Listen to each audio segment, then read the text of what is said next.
So Shane and I met when I was 18, he was 20. We dated for 4 or 5 years, got married, bought our first home, and a year into marriage decided to have a baby. Went in for our routine ultrasound and were shocked and excited and terrified to find out that there was not only one but two. So God blessed us with two little twin boys. Pregnancy was great, everything went well. Delivered them healthy, wonderful, bouncing baby boys. From there on, life was good, busy, we all know, working hard and sports and everything. And then cut to 2018, it was 2 days into their freshman year, and Riley, the weekend before, just was not feeling well, sleeping a lot, just could not get him motivated. He just, I could tell he just wasn't feeling right. And he would get up and throw up, and then he said, okay, I feel better. Riley also was more of our anxious boy. So I thought, starting a new school, starting high school, it's an awkward time for all of us.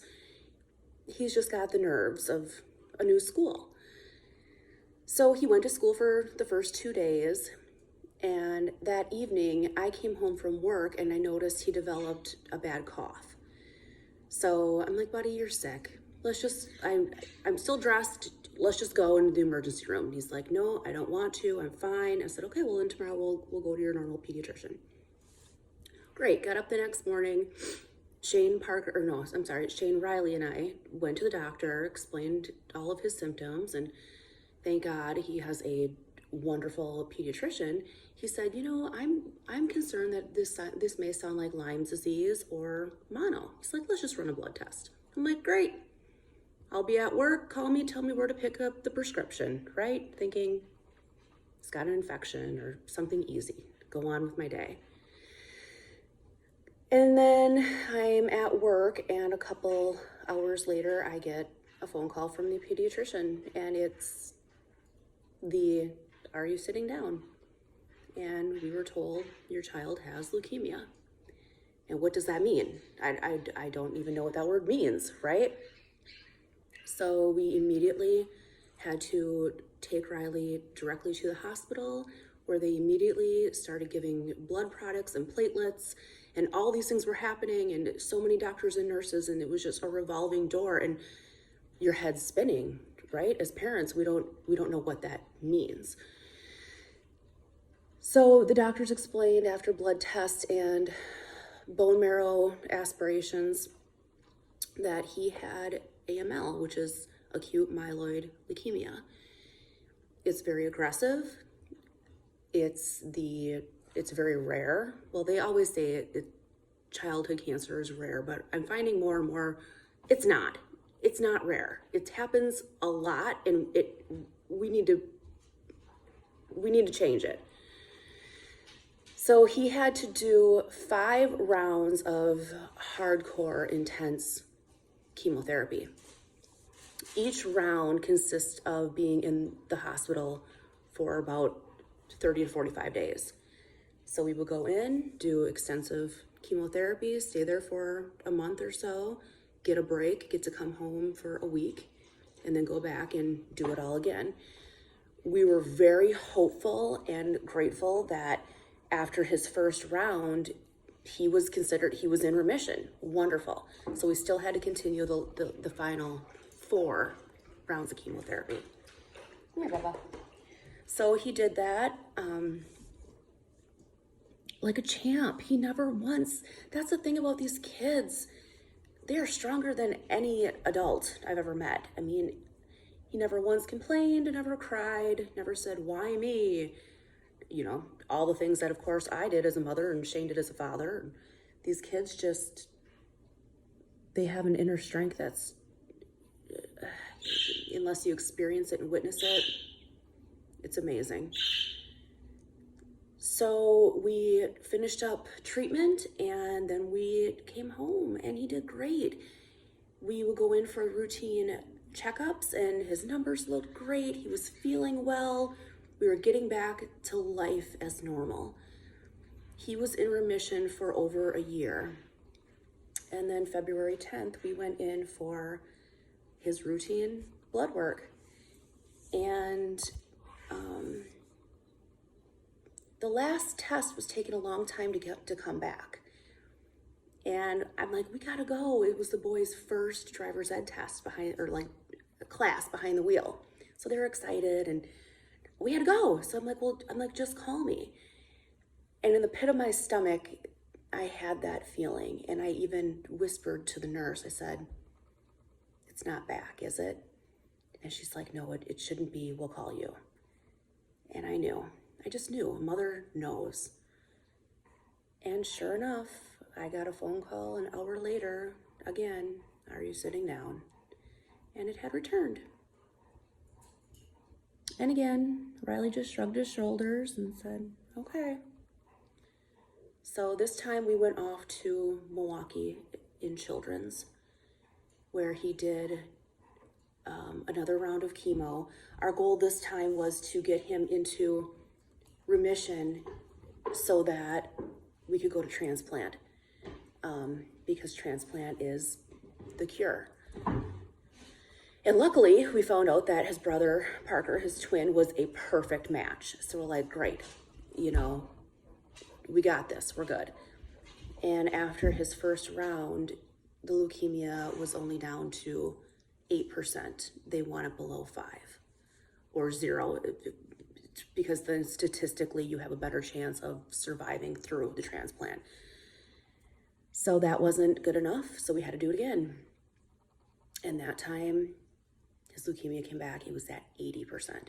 We couldn't get a hold of this. And we spent 4 months in Milwaukee, and at that point we were told, take him home, make him comfortable. And we refused. We said, no stone left unturned.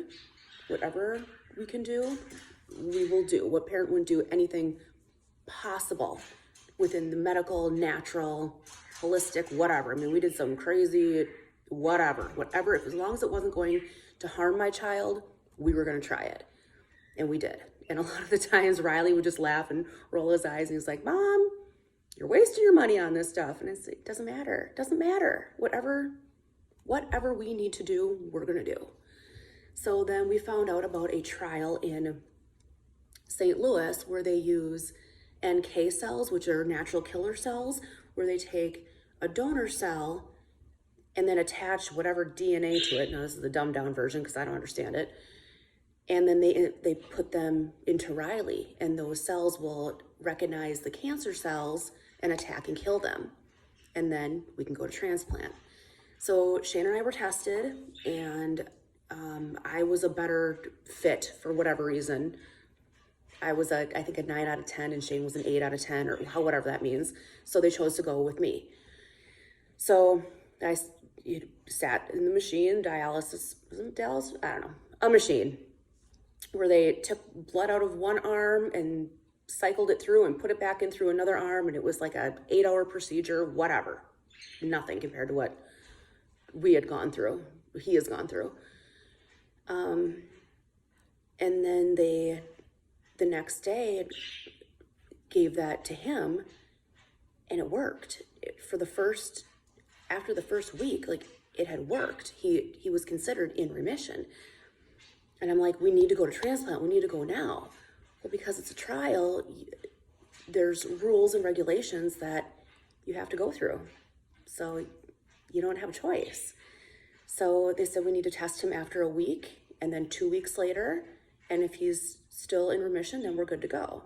And I just knew it. I knew his leukemia. Every time he had chemotherapy treatment, it was like putting gasoline on a fire. It smoldered and then it just exploded. And after the first week, he was at 12%. And they said, that's okay. We got to keep him under 20% and we'll be good. And then 2 weeks later, he was at 40%. And it was just heartbreaking, devastating. And again, we said, what else is there? What else is there? I'm doing research. Moms are amazing. So many mothers reached out and shared their information of what they knew, what they went through with their children. And, I'm just a mom. Like I would bring these trials that I found on the internet or through what other mothers sent me to my oncologist and said, what about this? What about this? What about, and some they had known about, some they hadn't heard of yet. And they did the research. And so we found one more trial that he hadn't yet done, chemotherapy. And he tried that one and it didn't work. And he was really sick at that point. We were in the ICU. At one point, they said we had to fly Parker in overnight because it was bad. We thought we weren't going to make it another day. My parents happened to be in the area. They allowed them, because you have to remember, this is during COVID too. So nobody can come around. So he couldn't see his brother for months. You could only have one parent at bedside. So you add that layer on top of cancer.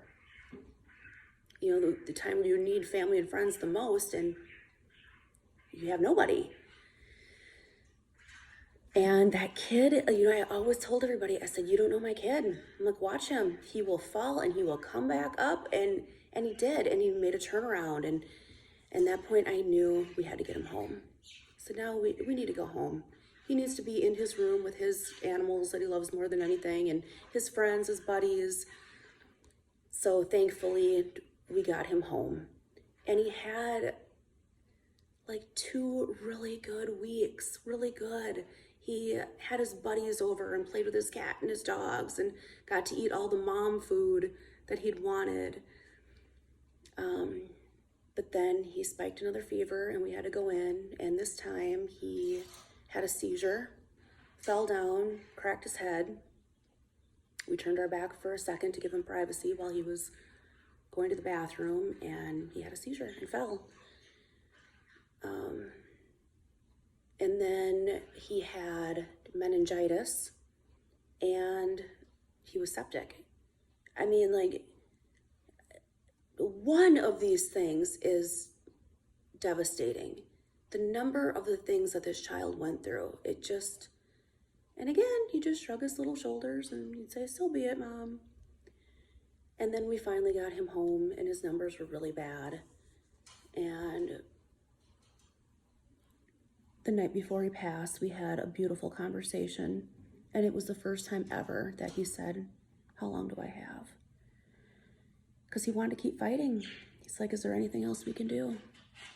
And I said, buddy, you did it all. I'm like, we failed you. Medicine failed you. We have to do better for our children. We've got to figure this out. And he said the only thing he was worried about is that he didn't want Parker and Dad and I to be sad and miss him. That was his only fear. 16-year-old boy facing death and everything he'd gone through. And that's the only thing he was afraid of, was how we were going to feel and be. I mean,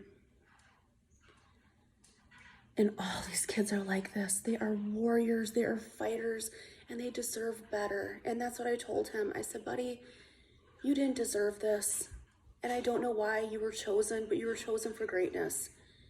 And all the trials and all the work that he did is going to save another little girl or boy someday down the road, but it's not soon enough, and we need to do better. We need to raise more money.